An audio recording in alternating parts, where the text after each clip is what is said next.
5 गरीब बहुओं का बर्फ का गोला घर, साड़ी और फ्रिज। चारों तरफ आइस क्यूब्स हैं। एक बाथटब भी आइस क्यूब से भरा है जिसमें नीलू और शिवानी बहुत खुश हैं। दूसरी तरफ तीनों बहू और सास ढेर सारी बर्फ का गोला बनाकर खा रही हैं। अरे वाह बहू, इतनी गर्मी में ये बर्फ का गोला खाने को मिल जाए और क्या चाहिए। अब तो मुझे पसीने का एक बूंद नहीं आ रहा। माथे पर देख, हमारे आसपास कितनी बर्फ और ठंडक है। हाँ माँ जी, ये तो आपने बिल्कुल ठीक कहा। और मैं तो नीलू और शिवानी दीदी को देखकर हैरान हूँ। पूरे बर्फ के टब में बैठी हुई हैं। ठंड नहीं लग रही दीदी आप दोनों को? बिल्कुल नहीं माही, गर्मी से इतना बुरा हाल था कि अब बर्फ की ठंडक ही चैन दे रही है। ये तो सच कहा दीदी आपने। हाँ, ओए होए, ये मजा आ गया। मेरे तो ये काला खट्टा फेवरेट है और स्ट्रॉबेरी फ्लेवर। आप भी खाइए ना मेरी तरह बर्फ का गोला। हाँ, खा रहे हैं दी। पांचों सास बहू बर्फ का गोला खाने में बिजी थी। तभी धीरे धीरे सारी बर्फ आसपास से पिघलकर गायब होने लगती है और शिवानी परेशान होने लगती है। भगवान, इतनी सारी बर्फ रखी थी यहाँ, कहाँ चली गई? मेरा बर्फ का गोला अब मैं क्या खाऊंगी? और वो बाथटब, वो कहाँ गया? हे भगवान, मेरा बर्फ का गोला कहाँ है? कहाँ है? मुझे चाहिए, मेरे को चाहिए, मुझे बर्फ का गोला चाहिए। शिवानी नींद में पसीने में भीगी लेटे लेटे चिल्ला रही थी। उसे ऐसा करता हुआ घर के सभी लोग देखने लगते हैं। हे भगवान, ये बहू को क्या हो रहा है? स्वयं जरा अपनी पत्नी को संभाल। पता नहीं क्या सुबह सुबह बर्फ का गोला कर रही है। जी माँ। शिवानी, शिवानी होश में आओ। क्या सोच रही हो? कौन सा सपना देख रही हो? ये तो सुन ही नहीं रही। तभी सास लोटे से थोड़ा पानी लेकर उसके मुंह पर छिड़क देती है जिससे वो उठकर बैठ जाती है। ये पानी कहाँ से आया? तेरी सास ने डाला तुझ पर। अब बता क्या हुआ? तू चिल्लाए जा रही थी, कौन सा सपना देख रही थी जो बर्फ का गोला गोला चिल्ला रही थी? हाँ शिवानी बताओ, ऐसा कौन सा सपना देख रही थी? सब जग गए। वो अब माँ जी, स्वयं जी, रोज दिन में इतनी गर्मी लगती है कि क्या बताऊं। कल मेरा बर्फ का गोला खाने का बहुत मन था, लेकिन पैसे नहीं थे। बस वही सब दिमाग में चल रहा था और इसी वजह से सपने में मैंने बहुत सारी बर्फ देखी। आपको पता है, मैं और नीलू दीदी बर्फ के टब में बैठे हुए थे। बर्फ इतनी सारी भरी हुई थी और आप सब दोनों हाथों में बर्फ का गोला खाए जा रहे थे और हमें गर्मी भी नहीं लग रही थी। कैसे बेकार बेकार सपने देखती हो दीदी, आपने तो कमाल कर दिया। अरे कुछ सोना चांदी का देखती तो समझ आता, बर्फ के गोले के सपने देख रही हो। हंस ले बेटा, हंस ले। इतनी गर्मी में तो वो बर्फ का गोला भी किसी सोना चांदी से कम नहीं लग रहा था। तुझे गर्मी ने परेशान नहीं किया है, खाना मैं बनाती हूँ चूल्हे पर। तो बैठी नहीं रहती है ना गर्मी में, काम भी नहीं करती इतना, इसीलिए इतना हंस रही है। हाँ शिवानी दीदी बिल्कुल ठीक कह रही हैं, गर्मी ने दिमाग खराब कर दिया है। तापमान इतना बढ़ गया है कि 1 मिनट के लिए बाहर धूप में खड़े हो जाओ, पैर चलेंगे, आंखें खुलेंगी नहीं, पसीने से सर से पांव तक भीग जाएंगे। और क्या, माही बिल्कुल ठीक कह रही है। हम कितनी मुश्किल से बाहर गर्मी में काम करने जाते हैं, ये सिर्फ हम ही जानते हैं।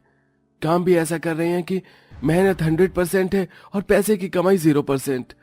तो ये जूते की फैक्ट्री में काम करने का मन ही नहीं करता। कोई पैसा नहीं है इसमें, और जहां काम करते हैं वहां तो पंखे भी नहीं है। गर्मी में मरते रहो बस।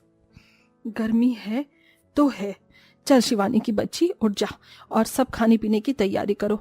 चाय रहने देना, कुछ ठंडा शरबत बना दो सबके लिए। चलो नीलू बहू। फिर पांचों बहू नहाने भी जाती हैं तो हैंडपंप का पानी गर्म निकलता है और बाकी सब शरबत पीते हैं तो मुंह बना लेते हैं। अरे बहू, छी छी छी, ये क्या है? मैंने कहा मीठा शरबत बनाना, तू तो नमक का घोल ले आई है। वो माफ कीजिएगा माँ जी, घर में चीनी खत्म हो गई थी। सच कहूँ तो घर में खाने के लिए अनाज का दाना भी नहीं है, इसीलिए नमक डालकर बना दिया ताकि गर्मी में बीपी लो ना हो। जरा सा नींबू में नमक डालकर ले आई ताकि कुछ तो पेट में जाए।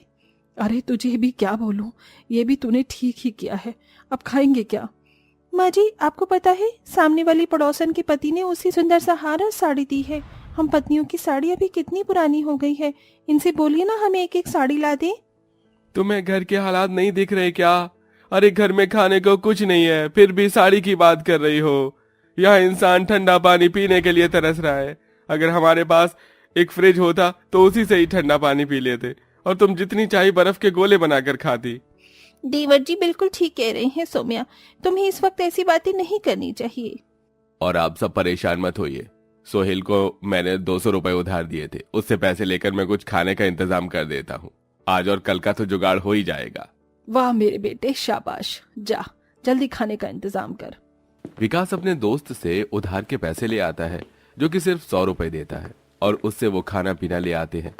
मजबूरन 11 जनों के खाने के लिए वो 100 रुपए भी कम पड़ जाते हैं, पर थोड़ा बहुत पेट भरकर सब अपने अपने काम पर निकल जाते हैं।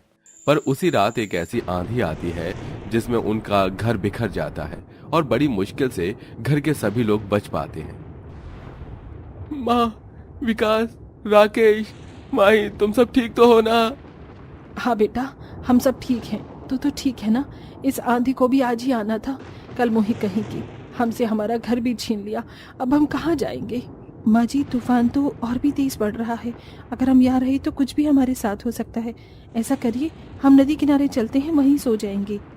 माँ, हाँ, विकास की बहू सही कह रही है, वहीं चलते हैं। वैसे भी अभी रात के 4 बज रहे हैं, कहाँ जाएंगे? घर के सभी लोग रात में भटकते हुए नदी के किनारे जाकर सो जाते हैं। सुबह की धूप आती है तो नीलू के सामने कुछ मछलियां तड़प रही होती हैं। हमें बचाओ, हमें बचाओ, हम तूफान में इस पानी से बाहर आ गए, हम मर जाएंगे, हमें वापस पानी में डाल दो। हाँ हाँ, मैं अभी तुम्हें पानी में वापस डालती हूँ। नीलू एक एक करके सभी मछलियों को पानी में डालती है तो वो मछलियां एक डॉल्फिन बनकर चमकती हुई रोशनी से बाहर आती हैं। नीलू, तुम बहुत अच्छी हो जो तुमने मेरी मदद करी। मैं अच्छाई करने वालों की हमेशा मदद करती हूँ। तुम परेशान भी हो शायद, तुम्हारा परिवार यहाँ है। बताओ, मैं तुम्हारी कैसे मदद कर सकती हूँ? मुझे यकीन नहीं हो रहा मैं एक डॉल्फिन से बातें कर पा रही हूँ। और जहाँ तक मेरी दुखों की बात है तो मेरे परिवार ने कल रात को ही अपना बसा बसाया घर टूटते हुए देखा है। अब बस हमारे पास न खाने पीने का ठिकाना है न रहने का, ऊपर से ये गर्मी परेशान कर रही है। अब आप ही मेरा समाधान कर दीजिए, मैं आपसे क्या मांगू? परेशान मत हो, ये लो, इस बॉक्स में जादुई बर्फ के टुकड़े हैं, वो भी बर्फ के गोले के जिसमें अलग अलग स्वाद है। काला खट्टा, आम, स्ट्रॉबेरी, मिक्स फ्रूट, ब्लूबेरी। तुम इसे खा भी सकती हो और इससे अपना घर मांगना तो ये बर्फ के गोले का घर बन जाएगा। और हाँ, चिंता मत करो, गर्मी भी कितनी हो ये पिघलेगा नहीं, तुम सबको ठंडक देगा। सच, शुक्रिया डॉल्फिन, तुम्हारा बहुत बहुत शुक्रिया। अरे, तुम सुबह सुबह नीलू यहाँ पर किससे बातें कर रही हो? आर्यन के आते ही डॉल्फिन पानी में चली जाती हैं। मेरे साथ चलिए, मैं आप सबको कुछ बताती हूँ। नीलू वो बर्फ के गोले से भरा हुआ थर्माकोल का बॉक्स ले आती है और एक खाली जगह पर बर्फ के गोले को हाथ में लिए कहती है, यह जादुई बर्फ के गोले, हमें रहने को छत दे दो। तभी उसके हाथ से बर्फ का गोला गायब होकर एक बहुत बड़ा जादुई रोशनी में बर्फ का गोला घर बन जाता है, जिसे देख नीलू का परिवार हैरान होता है। अरे बहू, ये तूने क्या किया और कैसे किया? इतना बड़ा बर्फ का गोला घर? हाँ पूजा दीदी, कैसे हुआ? ये जादू से हुआ है, मैं आपको सब कुछ बताती हूँ। पहले अंदर चलिए, अब आप सबको गर्मी नहीं लगेगी। नीलू के कहते ही घर के सभी लोग बर्फ के गोले घर में आ जाते हैं, जिस पर सुंदर सुंदर रंग बिरंगे धब्बे देख सब बहुत खुश होते हैं। साथ ही उन्हें ठंडक महसूस होती है। फिर नीलू पूरी घटना सबको बताती है। अच्छा भाभी, तो ये बात है, इसका मतलब इस बर्फ के गोले से हम फ्रिज भी बना सकते हैं? हाँ, अभी इसमें बहुत सारे बर्फ के गोले हैं, हम इससे कुछ भी मांग सकते हैं जो बर्फ के गोले का ही बन जाएगा। तो भाभी, मैं भी एक बार आजमा लेता हूँ। हे बर्फ के गोले, जल्दी से फ्रिज बन जाओ। तभी जादुई बर्फ के गोले से बर्फ के गोले का फ्रिज आ जाता है। अरे वाह, ये तो सच्ची में बर्फ के गोले का फ्रिज है और इसके अंदर बहुत सारी अतरंगी स्वाद वाले बर्फ के गोले हैं। चलो जल्दी से खाते हैं। हाँ जल्दी करो, मुझे भी दे दो, मुझे भी पसंद है, आम वाला और गुलाबी देना। अरे मुझे भी, मुझे भी। घर के सभी लोग दोनों हाथों में लेकर बर्फ के गोले का स्वाद ले रहे थे। इतने में एकदम से सौम्या, अरे भाभी, इस बर्फ के गोले से मैं भी एक जादू मांगती हूँ, हम पांचों के लिए। हे बर्फ के गोले, हम पांचों के बर्फ के गोले की साड़ी बन जा। तभी पांचों बहू की साड़ी जादुई रोशनी में बर्फ के गोले की बन जाती है, जिससे एक दूसरे को देख वो बहुत खुश होती हैं। अरे वाह, अब हम कितने सुंदर लग रहे हैं, हमारी साड़ी सबसे अतरंगी है। दीदी, मुझे एक आइडिया आया है, क्यों ना हम अपना घर का खर्च चलाने के लिए ऐसे ही बर्फ के गोले की साड़ी बेचें? कमाल का आइडिया है। और हम पांचों भाई मिलकर बर्फ के गोले बेचेंगे। इससे हमें उस गर्मी वाले जूते की फैक्ट्री में काम भी नहीं करना पड़ेगा और अपना बिजनेस भी हो जाएगा। हाँ मेरे छोटे भाई, ये बिल्कुल सही कहा। उस दिन से जादुई बर्फ के गोले की मदद से गरीब परिवार में खुशियां आ जाती हैं। उनकी परेशानियां खत्म हो जाती क्योंकि पांचों भाई लोगों को सुबह से शाम बर्फ के गोले और पांचों बहू बर्फ के गोले की बनी साड़ी बेचने लगती हैं, जिससे धीरे धीरे पैसे जमा करके वो अपना असली घर भी खरीद लेते हैं और गर्मी में ठंडी के मजे लेकर खुशी खुशी रहते हैं।